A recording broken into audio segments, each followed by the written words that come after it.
نبی صلی اللہ علیہ وسلم نے فرمایا کہ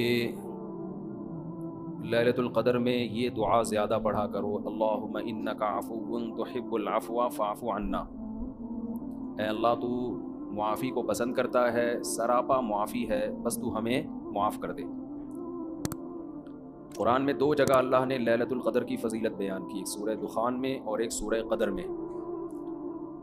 سورہ دخان میں کہا انا انزلناہ فی لیلۃ مبارکہ، ہم نے اس قرآن کو نازل کیا برکت والی رات میں۔ اور سورہ قدر میں ہے انا انزلناہ فی لیلۃ القدر، ہم نے قدر کی رات میں اس کو نازل کیا۔ اور دونوں جگہ قرآن میں ہے تنزل الملائکۃ والروح فیہا من کل امر باذن ربہم من کل امر، کہ فرشتے اس رات میں اللہ کے حکم کو لے کر نازل ہوتے ہیں۔ اور سورہ دخان میں کہا فیہا یفرق کل امر حکیم، ہر حکمت والے فیصلے اس رات میں کیے جاتے ہیں۔ تو یہ سب لیلۃ القدر کے بارے میں ہے، اس کو لوگ شب برات پر لے جاتے ہیں۔ اور قرآن میں ہے خیر من الف شہر، 1000 مہینے سے بہتر ہے۔ تو اس لیے لیلۃ القدر کو تلاش کرنا چاہیے، ہمیں متعین طور پر وہ بتائی نہیں گئی ہے، بتایا گیا تھا نبی صلی اللہ علیہ وسلم کو، لیکن آپ کو بھلا دیا گیا۔ اس میں حکمتیں ہیں، مصلحتیں ہیں۔ بڑی حکمت یہ ہے کہ اگر بتا دی جاتی تو ہم رمضان کے آخری عشرے میں پوری میں عبادت نہ کرتے، پورے سال سوتے رہتے، پورے رمضان سوتے رہتے، اور خاص اس رات کو کچھ اللہ اللہ کر لیتے۔ اور یہ بھی خطرہ تھا بتا دی جاتی تو اس میں گناہ کا عذاب بھی 1000 گنا، سینکڑوں گنا بڑھ جاتا، پھر حجت تمام ہو جاتی، پھر کوئی گناہ گار یہ نہیں کہہ سکتا تھا کہ بھائی مجھے کیا پتا تھا آج لیلۃ القدر ہے، بڑا عذاب آ سکتا تھا اللہ کا، کوئی اس رات میں گناہ کرتا۔ تو اس لیے اللہ کی حکمت نے اس بات کا تقاضا کیا کہ اس رات کو چھپا دیا جائے۔ اب امکانات ہیں، پہلی بات تو رمضان میں ہوگی، اتنی بات تو تقریباً یقینی ہے۔ دوسری بات رمضان کے آخری عشرے میں ہوگی، یہ بھی تقریباً یقینی ہے۔ اب آخری عشرے میں پھر ہمیں یقینی نہیں بتایا کون سی رات، یہ بتا دیا گیا کہ طاق راتوں میں، یعنی 21ویں رات، 22ویں رات، 23ویں رات، 24ویں، 25ویں، 27ویں اور 29ویں، ان راتوں میں امکان زیادہ ہے۔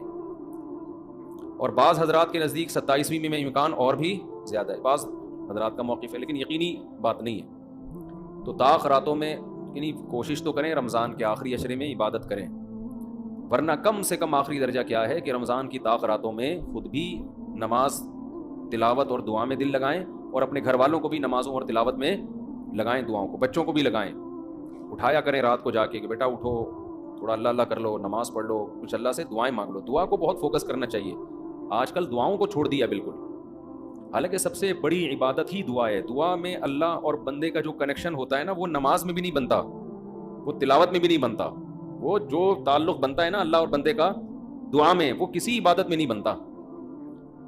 تلاوت کا مطلب تو یہ کہ اللہ آپ سے کیا کہہ رہا ہے وہ سن لیں آپ، اس میں تو یہ فائدہ ہوتا ہے، لیکن دعا میں تو آپ اللہ سے تعلق بڑھاتے ہیں نا، آپ اللہ سے مانگتے ہیں۔ اس لیے ان راتوں میں خوب گڑ گڑا کے لمبی لمبی دعائیں مانگنے کا معمول بنائیں۔ اعتکاف والے ساتھی بھی بیٹھ جائے کریں اکیلے میں، کہیں کچھ کر لیں، اللہ اللہ سب کچھ مانگ لیں، یہ سوچ کر کہ جو مانگیں گے اللہ ہمیں وہ دے گا۔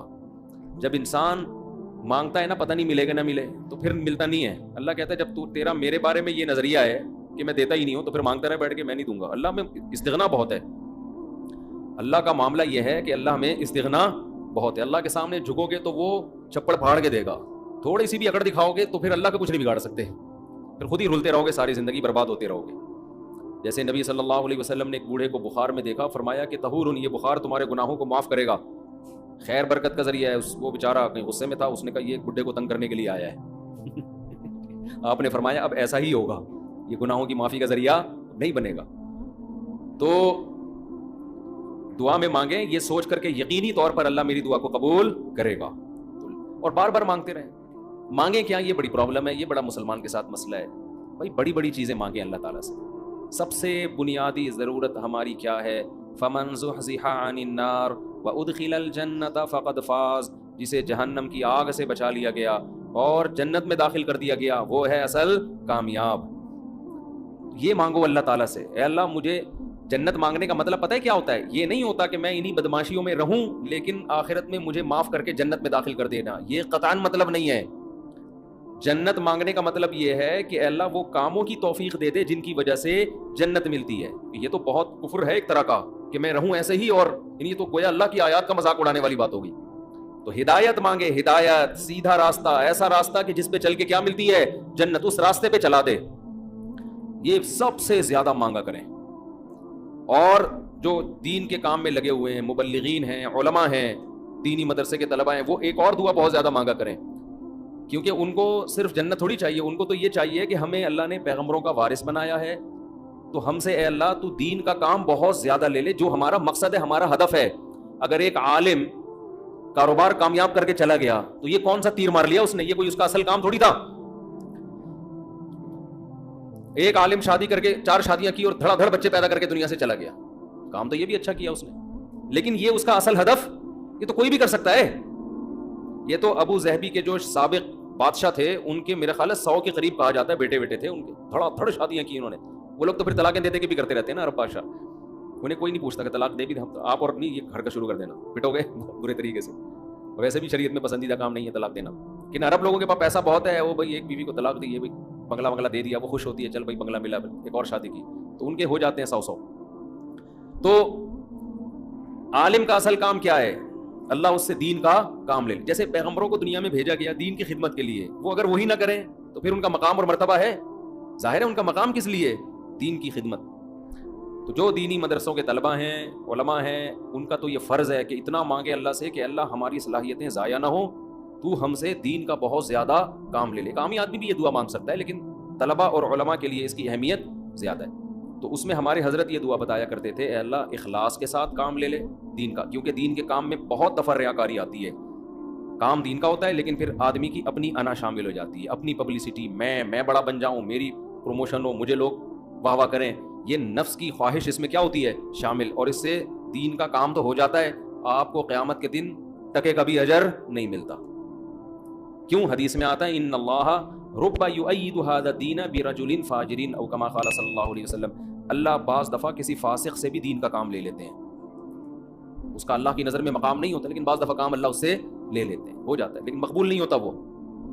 تو اخلاص کے ساتھ دین کے کام کی اللہ توفیق دے, کس کے ساتھ؟ اخلاص. دوسرا عافیت کے ساتھ. دین کے کاموں میں آزمائشیں بہت ہیں, جیلیں بھی ہیں, لوگوں کی صلواتیں بھی ہیں, تو انسان اللہ سے دعا یہی مانگے کہ عافیت کے ساتھ ہو جائے, آزمائشوں میں نہ گھروں میں. اور تیسری بات قوت اور ہمت کے ساتھ. قوت الگ چیز ہے, ہمت الگ. پاور بھی ہو میرے پاس کام کی, کمزور آدمی دنیا میں کام نہیں کر سکتا, تو کام بھی قوت کے ساتھ ہو, پاور کے ساتھ, جاندار کام ہو, کچھ کر کے جاؤں دنیا سے, لوگ کہیں بھائی, لوگ کہیں نہ کہیں, اللہ کہے کہ کچھ کر کے گیا. لوگوں کو بعض دفعہ پتہ ہی نہیں ہوتا, کر کوئی اور رہا ہوتا ہے, کیش کوئی اور کرا رہا ہوتا ہے, تو اللہ کو پتہ ہے, اللہ کہے کہ واقعی تو کچھ کر کے آیا ہے. اور چوتھا ہمت کے ساتھ. طاقت ہوتی ہے, بہت سے طاقتور ہم نے دیکھے ہیں سستی کی وجہ سے کام نہیں کر رہے ہوتے, پوستیوں کی طرح پڑے رہتے ہیں. پاور بھی ہوتی ہے, بولنے کی طاقت, چلنے کی طاقت, دوڑنے کی طاقت, لیکن کیا ہر دوڑنے والا دوڑتا بھی ہے؟ اس کے لیے ہمت بھی تو چاہیے نا. کمزور میں ہمت ہوتی ہے, طاقت نہیں ہوتی. طاقتور میں, یعنی اگر کمزور میں ہمت ہو, طاقت نہ ہو, وہ بھی کسی کام کا نہیں. آپ میں طاقت ہے مگر ہمت نہیں ہے, آپ بھی کسی کام کے نہیں ہیں. تو ہمت کے ساتھ, تو یہ 4 الفاظ کے ساتھ دعا مانگا کریں, اے اللہ دین کی خوب خدمت لے لے, اخلاص کے ساتھ, عافیت کے ساتھ, قوت اور ہمت کے ساتھ. اتنی خدمت کہ میں دین کے کاموں میں کسی سے پیچھے نہ رہوں, کیونکہ مقابلہ ہے, کمپٹیشن ہے. پہلے میں کبھی یہ دعا مانگتا تھا, بلکہ میں کیا, ہمارے ایک دوست تھے, وہ انہوں نے ہمارے شیخ کو خط لکھا کہ وہ میں یہ دعا مانگتا ہوں, اے اللہ میں دینی کاموں میں سب سے آگے نکل جاؤں, سب کو پیچھے چھوڑ دوں میں. انہوں نے فرمایا یہ سب کو پیچھے چھوڑنے والی دعا ٹھیک نہیں ہے, وہ کہیں گے ہمیں کیوں دعا میں ہرا رہا ہے, تو اپنے لیے مانگنا. یہ ایسا ہی ہے جیسے آپ کہہ رہے ہو اللہ مجھے اتنا پیسہ دے کہ وسیم سے زیادہ دے دے مجھے, وسیم مجھ سے پیچھے رہ جائے, تو وسیم کہے گا تو اللہ سے جتنا پیسہ مانگ, مجھے کیوں پیچھے کر رہا ہے اپنے, میں نے تیرا کیا بگاڑا ہے بھائی. تو حضرت نے دعا کے الفاظ چینج کروائے, ان سے کہا یوں نہ مانگا کرو کہ میں سب کو پیچھے چھوڑ دوں, بلکہ یوں دعا مانگو میں کسی سے پیچھے نہ رہوں, مجھے اپنے آگے نکلنے کی فکر ہے, دوسروں کو پیچھے چھوڑنے کی نہیں ہے. تھوڑی سی ورڈنگ صحیح کر لو اپنی. تو یہ 2 دعائیں بہت مانگا کریں.